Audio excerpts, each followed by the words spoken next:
Hello and welcome to Inside the Pod. I'm Ben Pike and I'm delighted to say that today we have a special guest in the form of Todd Jex, who is an agronomist with Agrii. So for many of you who listen to this podcast, 2024 might have been quite a good year for growing beans, especially in certain parts of the country where yields have far exceeded what is typical for us to expect from a crop. Now Todd's story is testament to that. Down in his area of Dorset, he's been advising on farms which have produced crops getting up to as much as 8.7 tonnes a hectare. Now, wouldn't we all like that every year from your bean crop? But we're going to try and find out a little bit about how that was achieved.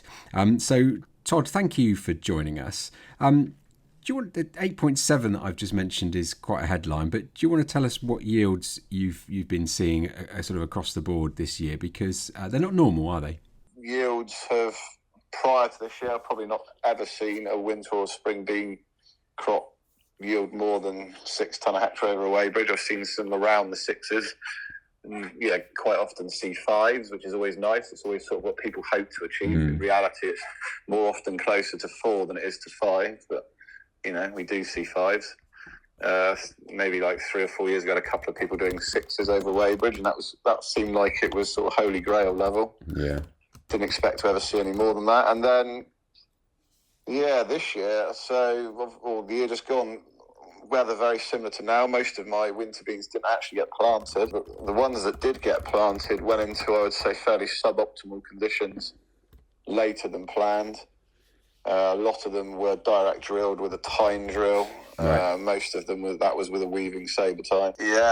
One of the farms that had the crazy yields, the owner actually came past, I was told by the manager, and said, "What on earth are you doing? Why are you trying to drill beans in these conditions?" So when was that? Yeah. Sort of late October or? Yeah, late October, spot on, that farm in particular has got an Avatar disc drill, and they managed to get some in with that, but they were struggling with slot closure and the amount of trash where the trash had sat wet from the following crops. So they got in a contractor with a sabre tine to drill theirs. So the winter beans that went in, most of them didn't. I'd say only got a third of the planned acreage of my clients' winter beans actually went in the ground. Right. A lot of those people then who didn't get them in planned to put in very late winter beans if it got cold in January or February and up the seed rate. And for most people that plan didn't happen, so the plan was then to get spring beans in, and again a lot of them that plan didn't happen. So overall I probably ended up with not a lot more than about 30% of my combined spring and winter bean acreage that was actually planned. Of this stuff that went in, surprisingly ridiculous yield. I think the lowest was probably like 4.5 across the board. Across the board. Wow. And the highest was probably individual field yield was 8.7 for a winter bean, which is just hard to believe it's even true. But that was on a winter bean. I did my really high yielding spring beans, of which there were 3 farms, although one of those farms only actually had 1 field because the ground was so wet they gave up trying to get the rest of the beans in and put maize in. But the other 3 farms were spring beans that were drilled January, most of them the early part of January, and sort of I think around the 5th to the 12th of January, I think a lot of those went in, and they came up really well. They were drilled in sort of a dry week that we had, so it was still pretty wet, and it was very wet either side, and they just carried on growing. They seemed to take the weather in their stride, while the weather, because it kept raining, made a lot of the crops struggle with disease pressure and pest pressure and poor rooting. The beans it's just bizarre. They just seem to not affect them at all. They just continued to grow. Now, I've seen some pictures of these beans because you've been posting them on various social media channels. They're pretty big, aren't they? They were so big, the winter ones that were doing over 8 on that chalk farm and on one of the spring bean farms that they actually, which I've never seen before, apart from in some overlaps occasionally where it's double drilled, but they were after we had all that wind in July, they were going flat, some of them. They were like lodging, which I've not seen proper lodging in a bean crop before, but it was there was loads of them going over. And the big difference I think in that with that height is that all the pods were collectible by the combine header. Normally you see the combine header go along, and especially on our flinty ground, but there's always pods left behind that the header can't get low enough to pick them up. That didn't happen because the lowest pods were high enough off the ground for all the combine to hoover them all up, so that was really good. Right. And difference to other years as well, obviously they were a lot taller than they normally were, but also every single flower seemed to set a viable pod this time, which is not something I've seen before, even when they're shorter. Normally the ones higher up, it gets too hot or something happens and they abort pods, or a load of black bean aphid come in, or just the weather changes. Quite often drought or heat seems to just cook them when they get to the latest sort of stages of flowering, and you never get proper pod set high up the plant, but we had consistent pod set right at the plant. And of the figures you've been quoting so far, Todd, what sort of sample size are we talking about? What kind of area have you grown? The farm that averaged over 8 with one field 8.7 of winter beans, that was 60 hectares. Yeah. So that was 150 acres of beans doing that sort of number. Then one of the blocks of spring beans that I had, which was doing over 7, was 40-ish hectares, so just over 100 acres. I had one farm, as I say, with only got one field in, which was about 15 acres, 6 hectares, wasn't a big field. Yeah. And then the other guy who was getting sort of very close to 8, I think he actually said he had one field with 8.2 of spring beans. They had about 120 acres. Right. About 48 hectares of beans. And then the ones that were sort of around the 4s and 5s, I expect in total we'd be talking about maybe 2,000 acres maybe in total of combined spring and winter beans, something like that. Are they all in roughly the same geography, or are you quite spread out? They'd all be in Dorset and southern Wiltshire. Right. Now I'm guessing because of how you're talking, you don't always see these sorts of yields, and I think most bean growers will agree. What would be the average for your crops of winter and spring beans? I'd say our sort of 5-year average is running at about 4. As I say, we get some... So we're sort of doubling up on it, really. Yeah, it's bonkers. Yeah, I'd say we normally get excited when we achieve 5, which sometimes does happen. We're always hoping to get 5, but in reality, it's more often closer to 4. Mm-hmm.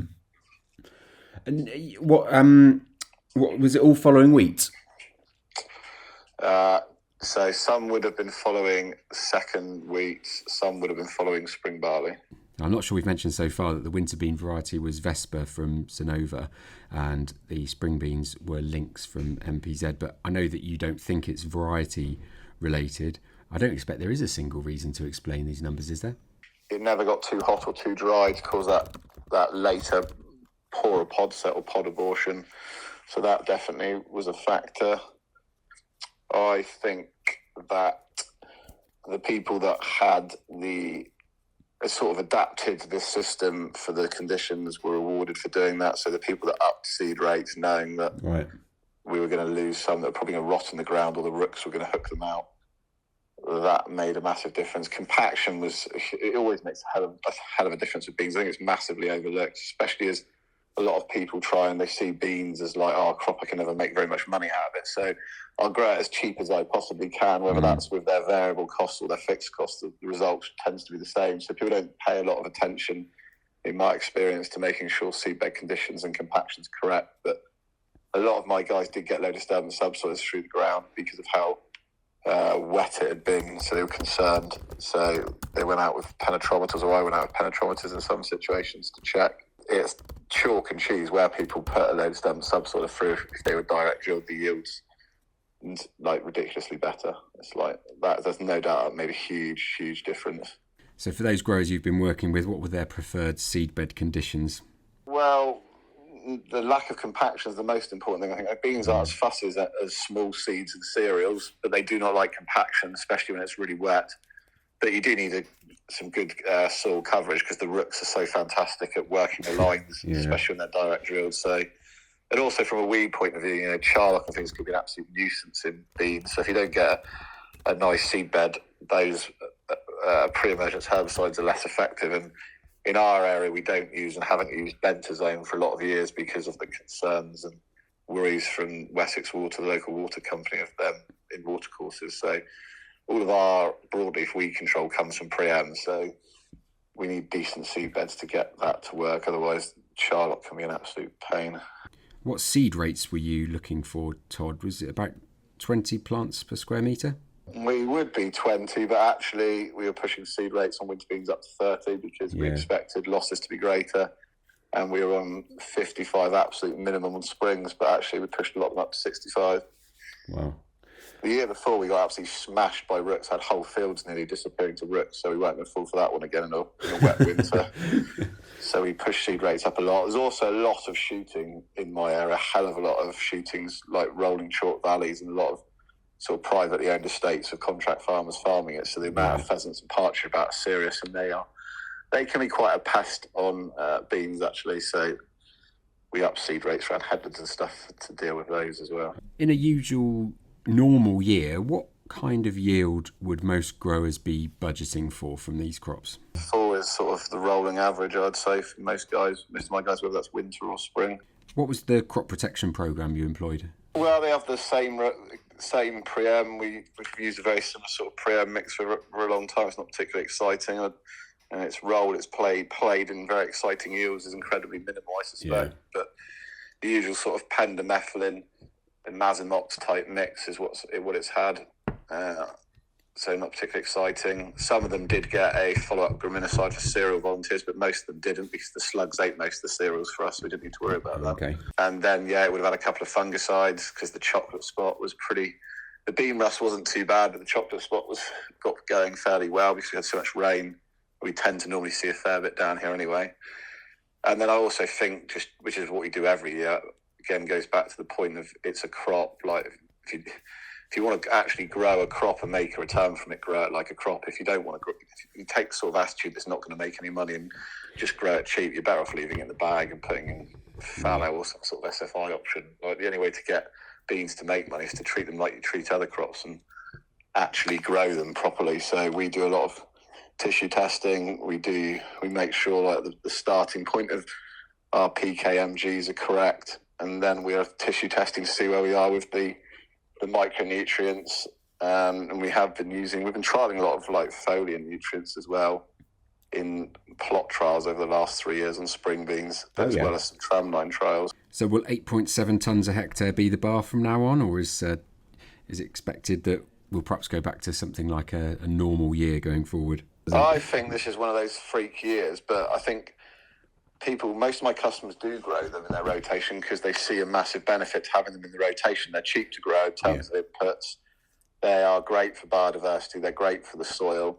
They're an excellent entry into a good break, the free nitrogen that's available. Also, they are a good break crop. They don't bring slug burden like rape does. There's a lot to like about them. I think the problem is people have got bad experiences with them because they're not grown as a crop.